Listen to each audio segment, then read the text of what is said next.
Now, you won't be surprised to learn the president had an optimistic take on the economy last night in his State of the Union. The U.S. economy is growing almost twice as fast today as when I took office, and we are considered far and away the hottest economy anywhere in the world. So that is the president's perspective. But here for a deeper dive is CBS News business analyst Jill Schlesinger. Good to see you. Great to be here. And you're wearing white. Because I just can. Yeah, exactly right. Exactly It's winter right. white. It's winter white. So let's start with some of what the president had to say about the state of the economy and job creation. Let me play a clip here. In just over 2 years since the election, we have launched an unprecedented economic boom, a boom that has rarely been seen before. There's been nothing like it. We have created 5.3 million new jobs and, importantly, added 600,000 new manufacturing jobs, something which almost everyone said was impossible to do. But the fact is, we are just getting started.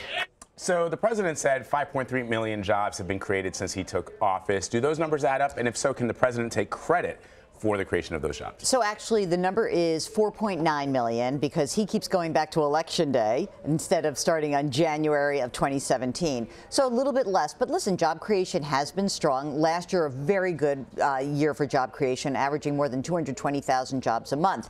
The one thing about the manufacturing claim I think is important, which is that number is not 600, it's 436,000.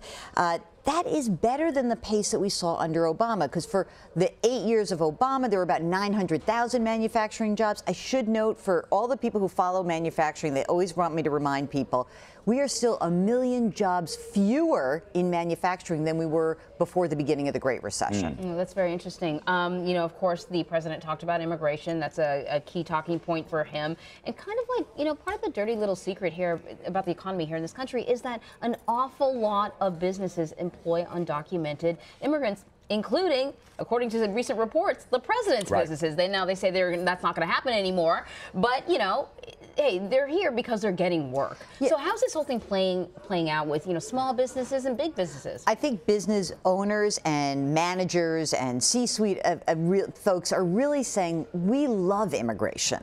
And they are actually very clear that immigration is one of the keys to future growth, because we have lost a lot of productivity in this country. Part of the reason why is that we have a shrinking labor force. And when immigration occurs, you bring more people into the labor force. Yes, there are losers when we talk about immigration, and we should be very clear about that. But we need to have programs, and I know at a time when people want to say, oh, we don't want to spend any more money, but if there were targeted programs to help people who are dislocated from that kind of immigration, it would be great. Up to this point, it has basically been a win for the economy overall, but a lose for certain industries.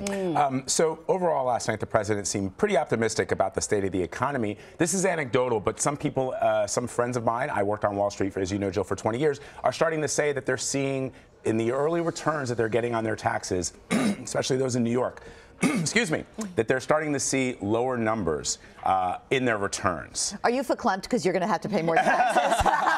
I am thankfully not in that top bracket of people who receive the perks of the president's tax cut. But there are some people who are saying, look, I'm not getting as much as I got back last year. What's up? Okay, so a couple of things. First of all, when the president talks about economic growth being stronger than ever before, we've seen since he took office average economic growth about 2.8%. It was about 2.2% under Obama. This is not a blowout kind of performance. But what you're talking about around the taxes is really interesting, because a lot of taxpayers got refunds throughout the year. They had fatter paychecks. And now, as they get set to file, they may be saying, wait a second, I'm not getting the same refund as last year. Right. And you want to say, hello, you got that all year long. By the way, that helped propel a lot of consumer spending. What we know about those tax cuts, a few things. Yes, about 2/3 of taxpayers will see more money in their pockets. About 6% will see their taxes go up. Businesses, by far the biggest beneficiaries. And guess what we find out about businesses? They didn't spend that tax money, that tax savings. What they did was they bought back their stock, They borrowed. They may have done some deals, but capital expenditures were not that big last year. Which we could have told the president's economic team. Steve Mnuchin worked on Wall Street. He would have been able to make that point to the American people. Instead, the political argument was, no, these businesses, when they receive this tax break, are going to reinvest in hiring people.